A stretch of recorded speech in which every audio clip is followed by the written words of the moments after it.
Like most farmers, Craig Van Rooyen has a special connection with the land.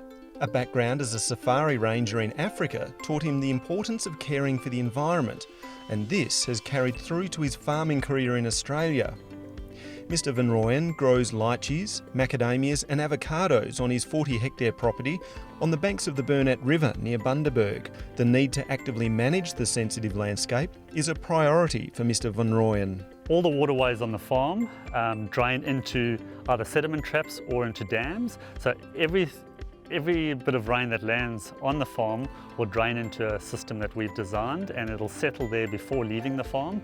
And the reason being, I'm pretty passionate about the environment and want to reduce the impact on the environment. And the fact that I live right on the Burnett River and only 15 kilometres from the Great Barrier Reef, we are very conscious that we need to be environmentally sustainable. We try and look after the soil as best we can.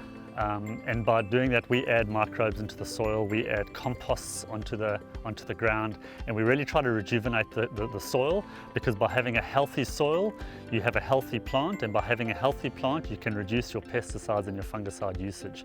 And if I can reduce the amount of fungicide and pesticide usage on the farm, it's better for the environment. In conjunction with his soil health practices, Mr Van Rooyen also employs cutting-edge technology to protect his lychees from bats and birds. The tactics include a combination of netting, lighting towers, high-frequency sounds, gas guns, and as a last resort, shotguns. However, it's essential a well-managed irrigation system underpins the whole farming operation. While Mr Van Rooyen was happy with his system, he did want to know more about how long fertiliser was taking to get from the fertigation control unit to the blocks, an essential piece of information. I had spoken to different growers and I was asking them how they were doing it, and a lot of guys would just turn one block off and then turn the next block on. And I said, well, how do you know that all the ferts actually got to that block? He said, well, I'm not really sure. And I said, well, I'm not absolutely sure either, and I'd love to find out. So then when Growcom offered this the service, I jumped at it.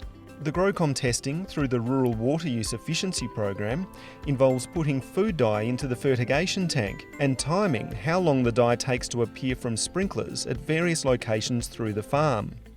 The results at Sweet Sensations were a surprise to Mr Van Rooyen. The dye actually got to the blocks more quickly than I was expecting.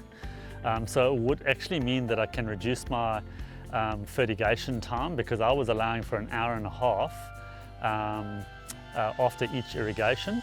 Now I only have to allow for half an hour after each irrigation to know that the lines are all being flushed correctly. By flushing the lines for a shorter space of time, it's actually creating less leaching, because for going for an hour and a half sometimes, I might have actually been leaching some of that nutrition through the profile. And so I think that's an important part. I don't want to leach anything out of the soil, because it'll run into the waterways, and then, which is environmentally, I don't approve of that. So